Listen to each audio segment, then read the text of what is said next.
Welcome to the Daily Plunge. We are in the Gospel of Mark, chapter 6, verses 30 through 46. It starts off by saying that the apostles gathered around Jesus and reported to him all they had done and taught.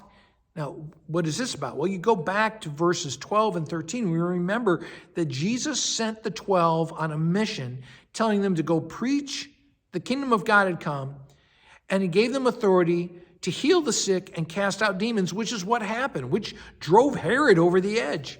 Now, one of the things I want to point out that this is the only time in the Gospel of Mark that he uses the term apostles. And the reason why is because they are going out in the authority and with the teaching of Jesus. They don't become really the apostles until after the cross and the resurrection.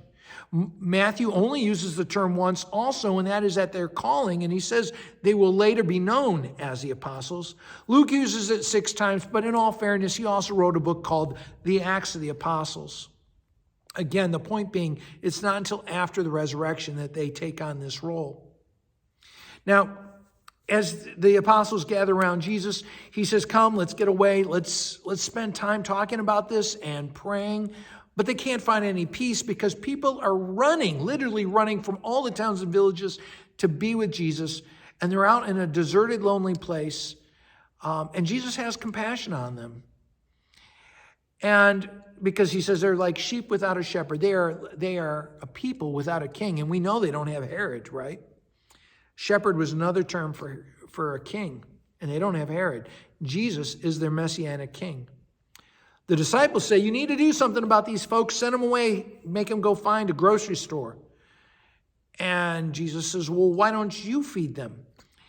And the disciples take stock of what they have.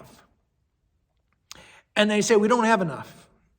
And in fact, they do mathematical, financial calculations to figure out that they would need 8 months' wages of one person to pay for this.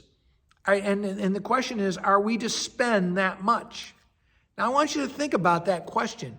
Are we to spend that much?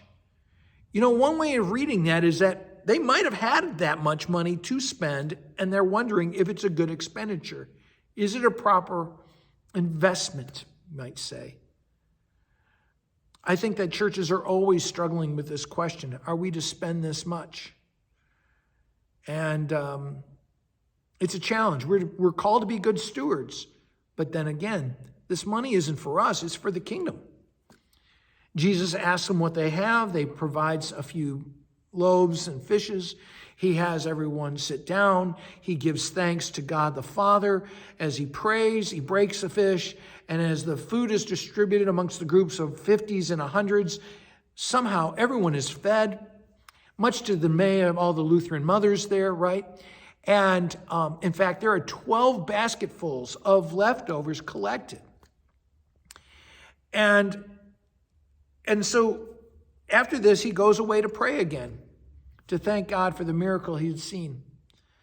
But I just think about, are we praying into the resources that God gives to us for the church?